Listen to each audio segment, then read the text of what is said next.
अस्सलाम वालेकुम, मैं हूँ राबिया भट्टी। आज जो हम पढ़ेंगे वो है introduction of law. LLB part first year का ये सब्जेक्ट है और हम इसकी जो है वो डेली बेसिस पर लेक्चर रिकॉर्ड करके और रखेंगे ताकि आपको जो है वो एग्ज़ाम में आसानी हो। क्या है इंट्रोडक्शन ऑफ लॉ जो है वो है, इसके मायने क्या हैं, ये लॉ क्यों है, इसमें क्या-क्या चीज़ें हैं, ये सारी चीज़ें हमारा हिस्सा हो गया। तो हम स्टार्ट करते हैं। सबसे पहले हम देखते हैं कि इसका नाम क्या है। इसका नाम है इंट्रोडक्शन टू लॉ, यानी कि इंट्रोडक्शन का मायने है मुतारिफ़ करवाना, टू लॉ मतलब कि कानून के बारे में मुतारिफ़ करवाना। सबसे पहले आपको ये समझना है कि कानून की अहमियत क्या है, हम क्यों कानून बनाते हैं। तो ये चीज़ें, एक चीज़ हमेशा याद रखें कि हम जिस सोसाइटी का हिस्सा है ना, यहाँ पर इसकी बाउंड्रीज़ के साथ साथ जब हम अंदर रहते हैं तो यहाँ रहने के कुछ रूल्स हैं, कुछ रेगुलेशंस हैं। उन रूल्स को फॉलो करवाने के लिए, ठीक है, फॉलो करने के लिए या उन रूल्स पर अमल करवाने के लिए हम क्या करते हैं, हम लॉ बनाते हैं। ताकि क्यों बनाते हैं, क्या, ताकि ये जो हमारी सोसाइटी है इसमें क्या कायम रहे, इसमें अमन कायम रहे। अगर मिसाल के तौर पर यहाँ पर ये लॉ नहीं हो, कानून ना हो, तो हर शख्स अपने मुताबिक यहाँ पर ज़िंदगी गुजारेगा। कोई किसी की प्रॉपर्टी कब्ज़ा कर लेगा, कोई किसी को बेजा तंग करेगा, क्योंकि यहाँ पर लॉ नाम की चीज़ नहीं होगी। तो इसलिए लॉ जो है किसी भी सोसाइटी में पीस कायम करने के लिए, अमन कायम करने के लिए बहुत ज़्यादा ज़रूरी है। तो लॉ की बहुत सारी डेफिनेशंस हैं। सबसे पहली डेफिनेशंस हमें इंट्रोडक्शन ऑफ लॉ में क्या दे रहा है, वो कहता है कि कॉमन लॉ, कॉमन है, दैट मीन्स के उसके नाम से ही हमें पता पड़ रहा है कॉमन लॉ। वो कहता है कि common law is the legal system, यानी कि अब मिसाल के तौर पर वो लॉ जो लीगली सिस्टम सब पर एप्लीकेबल हो, वो कॉमन लॉ है। फॉर एग्ज़ाम्पल इंडिपेंडेंस डे पर अगर हम पूरी स्टेट में जो है वो अनाउंस करते हैं कि छुट्टी है, तो मतलब वो पूरी स्टेट में ही होगी। लीगल सिस्टम की अगर हम बात करें कि कॉमन लॉ वो लॉ के जो सब पर एप्लीकेबल हो, ऐसे बहुत सारे लॉज होंगे जिनमें आपने देखा होगा, तो वो लिखा हुआ होता है in force to whole Pakistan. That means कि वो किसी एक प्रोविंस के लिए नहीं। कॉमन लॉ वो जो हर जगह पर, हर बंदे के लिए, हर शहरी के लिए एक जैसा हो। सब्सटेंटिवली लॉ वो कहता है is the written substantive rules and the regulations how to people behave. वही बात आ गई सब्सटेंटिव लॉ में कि जिस सोसाइटी का हम हिस्सा हैं, ठीक है, हम इस सोसाइटी में रह रहे हैं, यहाँ पर हम काम भी कर रहे हैं, यहाँ हम खा पी रहे हैं, यहाँ हम एजुकेशन हासिल कर रहे हैं, तो यहाँ पर हमें रहने के लिए अगेन वही बात आई कि हमें रूल्स फॉलो करने पड़ेंगे। वो रूल बताएंगे कि हमें अपना बिहेव किस तरह रखना है। उन बिहेव्स पर जो लॉज बनाए जाएंगे उन्हें हम सब्सटेंटिवली लॉ कहेंगे, क्योंकि वो लॉ रिटन में होंगे। अगर रिटन में कोई चीज़ रूल की सूरत में आ जाती है तो वो क्या नाम है, हमारा सब्सटेंटिवली लॉ हो जाता है। Third one is a procedure law. Procedure कहते हैं किसी चीज़ को चलाना, ठीक है, उस चीज़ को किस तरह चलाना है, उसको प्रोसीज कैसे करना है। तो डेफिनेशन में देखते हैं, कहता है कि particular law explain the procedure method deal with the civil and the criminal law. अब यहाँ पर हमें एक चीज़ नहीं मिली सुनने के लिए। वो कहता है कि वो आपको प्रोसीजर और मेथड बताएगा कि सिविल और क्रिमिनल लॉ को आपने किस तरह लेके चलना है। सिविल लॉ एक अलग चीज़ है, इसको हम डेफिनेशन में बाद में पढ़ेंगे। क्रिमिनल लॉ दैट मीन्स कि कोई भी बंदा क्या कर रहा है, कमिटेड कर रहा है एनी अफेंस। अब अगर किसी बंदे ने कोई अफेंस किया और उस अफेंस पर पनिश्ड है, ठीक है, तो उस पनिश को आपने किस तरह देना है, मतलब कि ये पनिशमेंट जो है इसको आपने साबित किस तरह करना है, ये चीज़ है आपका वो मेथड जो आपका प्रोसीजर लॉ है। फॉर एग्ज़ाम्पल अगर एक जुडिशरी में किसी बंदे के ख़िलाफ़ केस गया और जैसे आपको जो है वो रिक्वायरमेंट है कि भाई पता चले, किस तरह पता चले कि इस बंदे ने ये अफेंस किया है या नहीं, तो वो क्या करते हैं, वो एविडेंस कॉल करवाते हैं। उसके बारे में जिन लोगों ने एप्लीकेशन दी होती है या जिसने कंप्लेंट की होती है, वो उन्हें कोर्ट में बुलाते हैं। उन्हें ऑन ऑथ पर जो है वो कहते हैं कि आप बताएं कि ये किस तरह हुआ और इस बंदे पर आपने जो एलिगेशन लगाया आपके साथ क्या हुआ क्या नहीं। फिर ये चीज़ ज़ाहिर होती है, अगर वो शहादतें उसके ख़िलाफ़ जो सबूत हैं वो उसको सपोर्ट कर रहे हैं, उसकी एविडेंस उसको सपोर्ट कर रही है, तो कोर्ट के लिए जो है वो आसानी हो जाती है उस मेथड को फॉलो करने के बाद कि वो पनिश किसी को दे सकते हैं, या कोई बेगुनाह इंसान है तो उसे रिलीफ भी दे सकते हैं। ठीक है जी। प्रोसीजर लॉ बहुत ज़्यादा ज़रूरी है। Third one is the public law.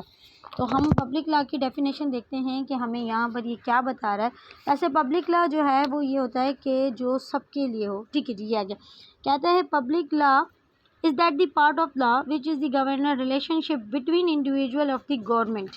यानी कि अब हमें यहाँ पर एक चीज़ पता पड़ी कि जो हमारा पब्लिक लॉ है वो ज़ाहिर कर रहा है, क्या ज़ाहिर कर रहा है?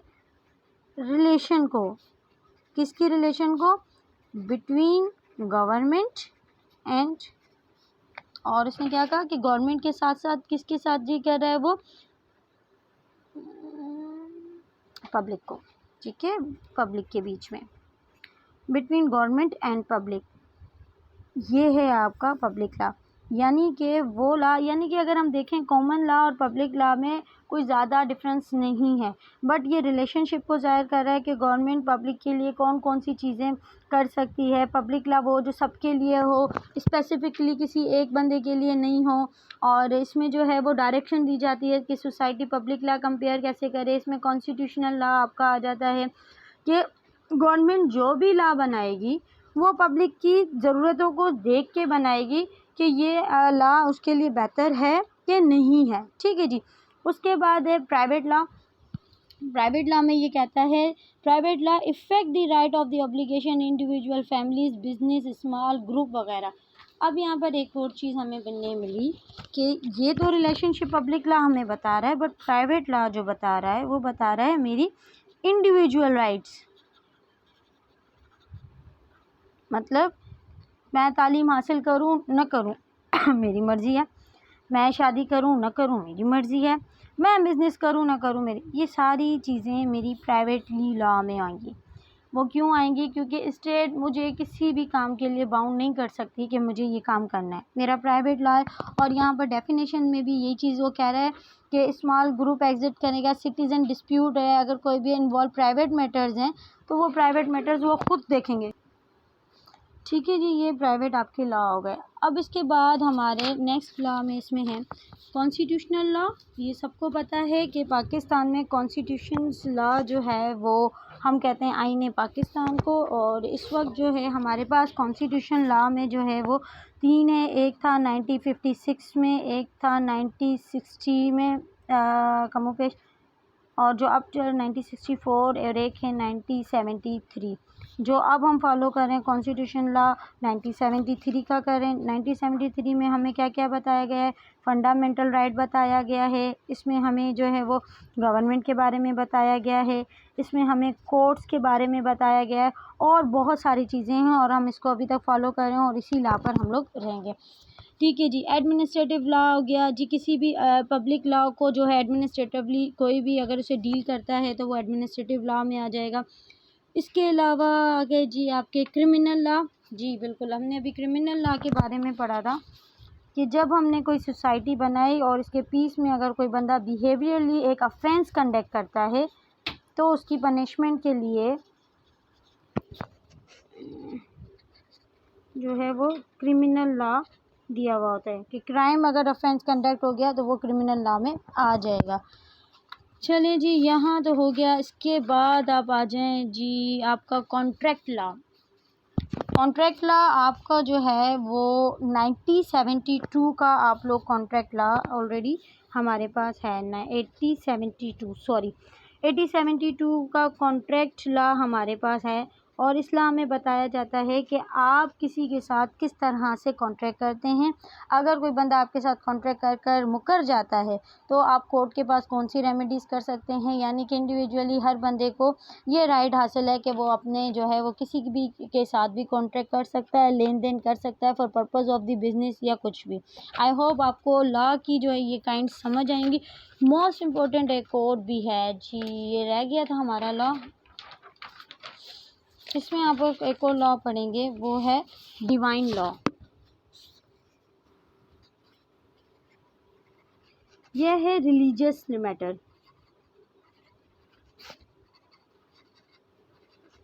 इस्लामी मुताबिक डिवाइन लॉ जितने भी हैं, यानी कि जो हमारे शरीयत में आ रहे हैं, एग्जाम्पल के तौर पर आपका आता है किसास, दियत। मर्डर केस हुआ तो किसास यानी कि सेम काइंड ऑफ किसास पीपीसी में भी दिया हुआ है, बट ये शरीयती जो है वो डिवाइन लॉ आपका जो है वो ज़्यादातर है।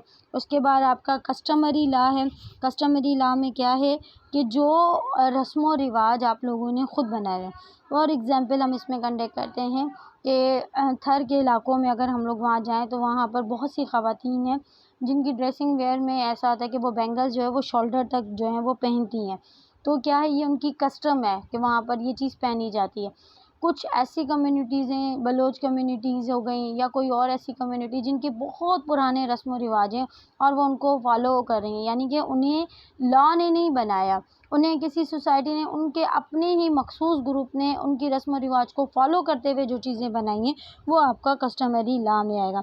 सिविल लॉ की बात करें, एवरी मैटर डिस्प्यूट, ये प्राइवेट लॉ में भी आपकी एक काइंड आती है कि जो भी मैटर आपके सिविल नेचर्स के होंगे, सिविल रॉन्ग्स कोई कंडक्ट कर रहा है तो वो आपके सिविल में ही आ जाएंगे।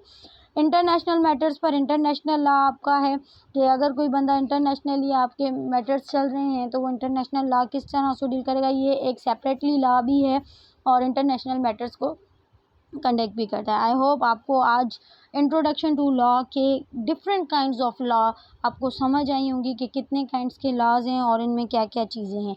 इंट्रोडक्शन टू लॉ में जो है टोटल हमें 16 चैप्टर्स मिलेंगे जिसमें बहुत सारी डिफरेंट चीज़ें हैं जिन्हें हम डे बाय डे कवर करेंगे और इंशाल्लाह आपको एग्ज़ाम में बहुत आसानी होगी। Thank you so much.